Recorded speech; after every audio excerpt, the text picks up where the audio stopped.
Let's verify the identity. Cosine b over secant b minus cotangent b over tangent b equals negative cosine squared b times cotangent squared b.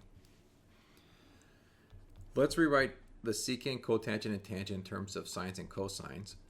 So secant is just 1 over cosine, and then cotangent is cosine over sine.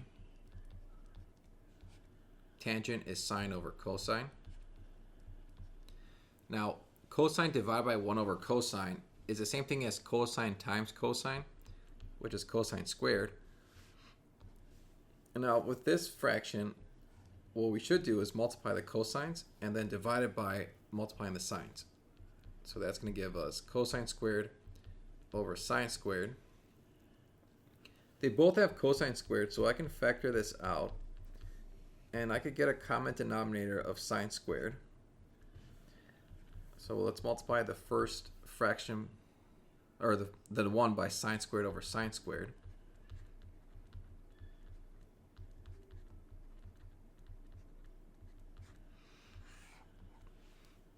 So we have cosine squared, and then we have sine squared minus 1 over sine squared.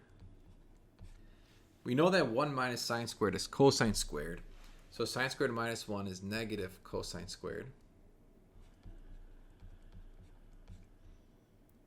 And that's going to be all over sine squared.